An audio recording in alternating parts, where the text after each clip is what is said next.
उत्तर प्रदेश के एक छोटे से गांव धनौरा में रहती थी एक 17 साल की साधारण सी लड़की जिसका नाम था सिया। सिया बचपन से ही भोलेनाथ की भक्त थी। हर सोमवार को उपवास रखती थी। सुबह जल्दी उठकर नदी किनारे मंदिर जाती थी और शिवलिंग पर बेलपत्र चढ़ाकर कहती थी, भोलेनाथ मेरे जीवन को दिशा दो। उसका परिवार बहुत ही गरीब था। पिता रामशरण एक रिक्शा चलाते थे, माँ लक्ष्मी खेतों में मजदूरी करती थी और छोटा भाई अर्जुन सिर्फ 10 साल का था। परिवार में रोज संघर्ष होता था। कभी खाने के लिए दाल नहीं, कभी स्कूल की फीस भरने के पैसे नहीं और कभी माँ की दवाई के लिए उधार लेना पड़ता था। लेकिन सिया ने कभी शिकायत नहीं की। उसकी शक्ति थी आस्था और उसकी पूंजी था विश्वास। गांव के बुजुर्ग कहते थे, इस लड़की की आंखों में तपस्या की लौ है। ये साधारण नहीं है, कोई विशेष आत्मा है। एक दिन गांव में एक शिवरात्रि महोत्सव का आयोजन हुआ। सिया ने उसमें तांडव नृत्य प्रस्तुत करने की ठानी। लेकिन तभी एक भयंकर तूफान आ गया। तेज बारिश, बिजली और आंधी। लोगों ने कहा अब तो महोत्सव रद्द हो गया। लेकिन सिया मंदिर के प्रांगण में खड़ी रही, भीगती रही। उसने शिवलिंग को देखा और कहा, आपकी परीक्षा है ना ये, तो फिर मैं भी हार नहीं मानूंगी। और फिर वो तांडव करने लगी।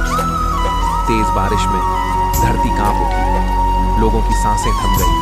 उसका नृत्य भक्ति और ऊर्जा का संगम बन गया और अचानक आकाश में बिजली चमकी। लेकिन किसी को नुकसान नहीं पहुंचा, बल्कि आकाश में एक हल्की सी शिव आकृति दिखाई दी। गांव वालों ने पहली बार ईश्वर का अनुभव प्रत्यक्ष महसूस किया। उसके बाद वहीं मौजूद एक बड़े डांस इंस्टीट्यूट के गुरु विक्रम चौधरी ने सिया को स्कॉलरशिप दी। उसे शहर बुलाया। धीरे धीरे सिया बन गई एक प्रसिद्ध शास्त्रीय नृत्यांगना। देश विदेश में उसने शिव तांडव प्रस्तुत किया। लोग उसे तपस्विनी सिया कहने लगे। लेकिन कहानी यहीं खत्म नहीं होती। एक दिन जब वो दिल्ली में एक बड़ा शो करने वाली थी, उसे एक कॉल आया। उसके पिता को दिल का दौरा पड़ा था। उसने सब कुछ छोड़कर अपने गांव दौड़ लगाई।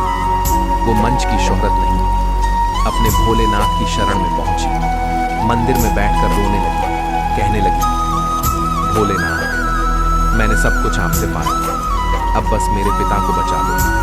और चमत्कार हुआ। रामशरण जी को समय पर इलाज मिला। डॉक्टर ने कहा, अगर 5 मिनट भी देर होती तो जान नहीं बचती।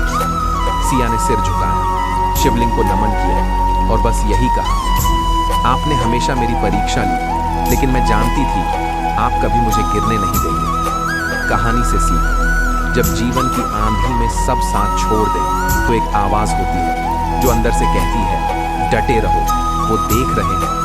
और वही आवाज हमें गिरने नहीं देती।